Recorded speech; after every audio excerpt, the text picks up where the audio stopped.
really exists. So that's Okay. What is your definition of equality? How do you say that? Where is this question coming from? they make themselves as equals, like they have equal rights, equal elements, Hmm. but they don't really have someone in other way or their own way is superior to each other. Hmm. So, like, is it equality does even exist? Hmm. Good question. Equality is as the things are. There is actually no equality. There is only disparity. And this disparity is a result of our own, the consciousness that we have currently, which thinks that it wants something else, which desires constantly, which is unsatisfied.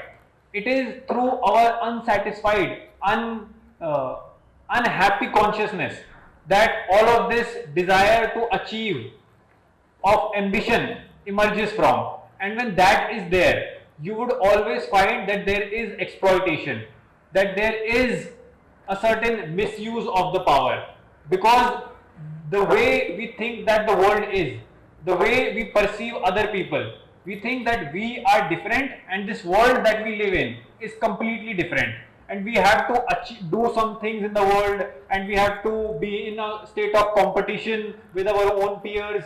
We have to sort of get ahead in a race, and as long as we have this complete division of ourselves and the world, of who we are and of who others are, we will always function with this assumption in mind that we have to be better than them because we see themselves as different from us. So it then begs the question that who we are, and are we really separate from the world we live in, and what is the state of the human being. And when the human being is not concerned about himself, and when the human being is simply interested and simply concerned with the world around them, they will find that they are incomplete within, and it is their incompleteness that they will strive to achieve, they will strive to fulfill in the world. And it is because of that incompleteness all of that inequality emerges from, because we really believe that by putting the other down, that by exploiting the other, that by just working in our own self-interest, we will be happy, we will earn something, that we will be great, that we will become someone great. But that is really not the case. Our own reality comes, our own idea, our own philosophy that we want to get ahead from the people in life comes from our ignorance, comes from the isolation that we keep ourselves in, because we are separate, because we have completely divorced ourselves from what the world is and from who we are and the other people around. That is when inequality emerges. For inequality to be there, there have to be two, right? There has to be you and there is the other. And as long as there is this equation where you separate yourself from the world that you are living in, where you separate yourself from the other, you will find that inequality is prevalent, that inequality is the way of life. So then it demands that we understand ourselves, that are we really different from the other human being?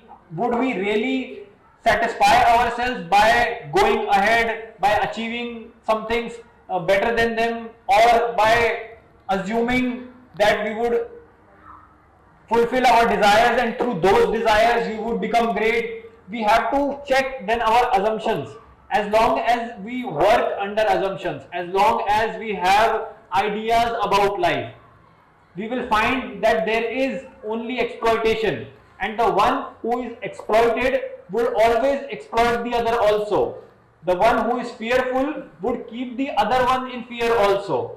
The one who is incomplete would try to complete themselves by exploiting the other. That is what we have to really understand. Equality is there when we look at ourselves, when we find who we are, and it is there that everything is one, but we do not really understand that oneness, that disintegrating factor, that is the that is from where the existence emerges from. That is why we will find that we separate ourselves. That is why we will find that we are always in a state of contradiction, in a state of conflict with the other. And as long as there is conflict, as long as we are separated, as long as we have isolated ourselves, we have divided ourselves into million parts, there will always be this state of conflict, inequality, and a general state of disruption in the society. There would be no harmony. The inequality, the other evils, so to say, that you see in society of greed, of desires, of ambition, all of that comes from man, comes from within us. We are somewhere self-exploited, we are self-destructive. That is why we destroy the other. That is why we destroy the environment. Because within us there is that which is shallow, which is hollow, and it uses the environment, it uses the people around itself to fulfill itself, to complete itself. And if that exists, if that persists, the distance, the inequality would always become wider and wider. The gap between the rich and poor, the gap between the two genders, the gap between the developed and the underdeveloped would widen and widen. It would not meet because inwardly we are disintegrated. Inwardly we are not unified, and it is our own disintegration. It is our own conflicted self which results in, which manifests itself in inequality. Did you understand that? Okay.